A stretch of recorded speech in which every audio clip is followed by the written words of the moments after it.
fact, you could turn off passwords altogether. It would make it so much faster. Now, we're all laughing about that, of course.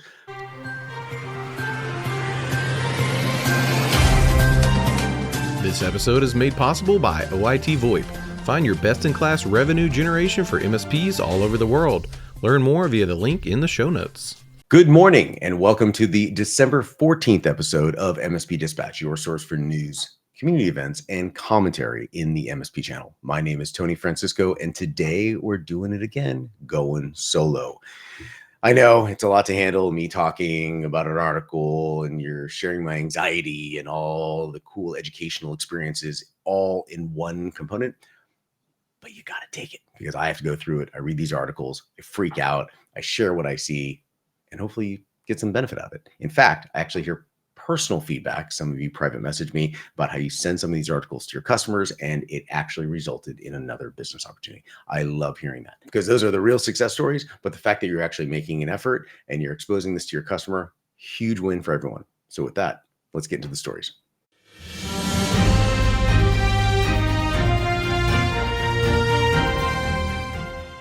Well, this one hits home. Attackers can use QR codes to bypass browser isolation. A story from darkreading.com.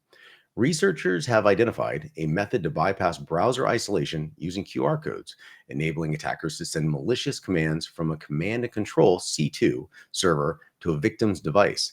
This proof of concept, developed by Mandiant, uses modern browsers like Google Chrome in headless mode to render QR code encoded commands within web pages. Browser isolation typically protects against phishing and remote attacks by streaming only the visual content of the web pages, making HTTP-based C2 communication ineffective. However, this technique exploits QR codes to embed commands, bypassing these protections. While challenges such as data size limitations and latency exist, the bypass highlights vulnerabilities in browser isolation. Despite this, Mandiant still recommends browser isolation as part of its comprehensive cybersecurity strategy. Let's just rip the Band-Aid off. Strategy.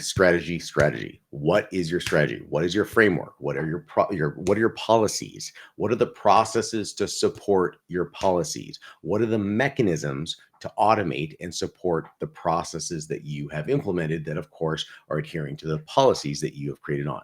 In most cases, it's the opposite. It's a complete inversion. We are going to buy the mechanisms to create the processes and then bolt on the policies after that to wrap around the processes that the mechanisms will allow. That's the way most companies work. As an MSP, your job is to be a Sherpa, guiding them through, we'll call it the technological tar pit that they have to somehow navigate their way through and do it expediently, efficiently, effectively. The problem with that is that there's a lot of quick routes. In fact, you could turn off passwords altogether. It would make it so much faster. Now, we're all laughing about that, of course, but that's the way it was for a while. And I don't think we're allowing that anymore. QR codes are an ancillary way to get in. But if you don't have a strategy, if you don't have a process in place, if you don't have the policies that are absolutely calcified and everybody can repeat them because they know them, they understand them very well, you're not going to go very far. Well, you're going to have a lot of activity, but you're not going to have a lot of productivity. Don't confuse the two. It's important to understand that. So with that, please, the MSP world out there, please focus on those frameworks, those policies, update all your firmware. Just get it all done. With that, let's jump into the next story.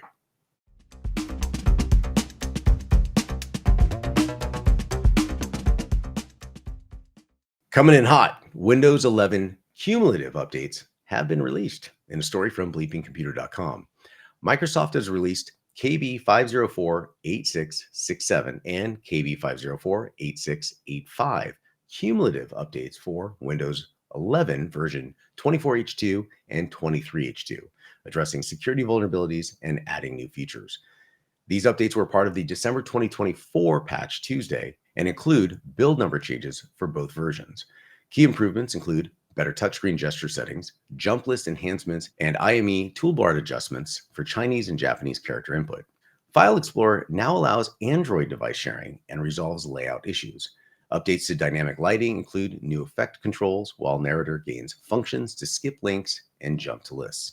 Additionally, display fixes address lag and screen tearing, and speech-to-text improvements enhance accessibility. I've been waiting for that personally.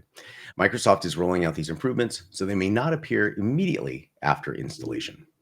I'm just going to say it. Good job, Microsoft. Good job. I love the security enhancements. I love the security enhancements paired with feature additions. That's the way it should be. No one wants security, security, security. There's a lot of stick, no carrot. If you can just put the carrot out there, say, hey, listen, we can give you some voice to text improvements. Oh, by the way, we've got a whole bunch of security fixes over here.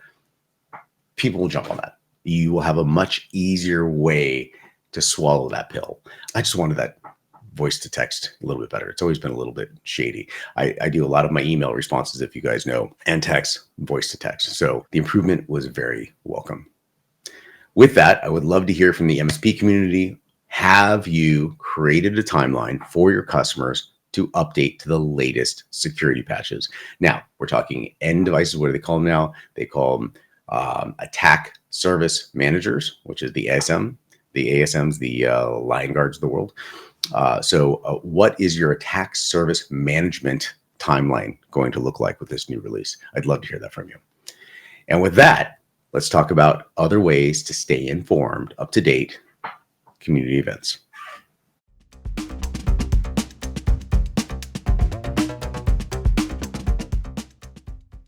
Our community events on December 17th at 11 a.m. Eastern Standard Time. Virtual event, the conversational guide to up-leveling to managed security services presented by Barracuda.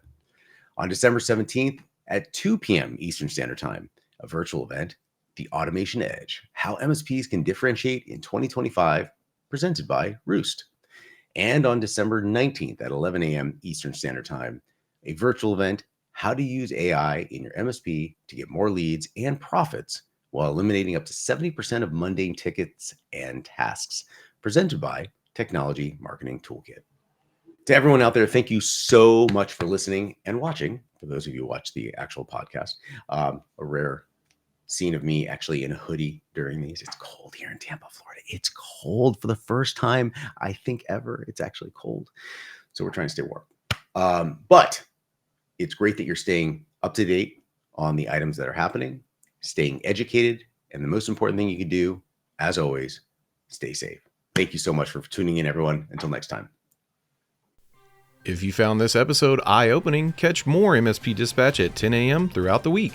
Share your thoughts below, and don't forget to like and subscribe.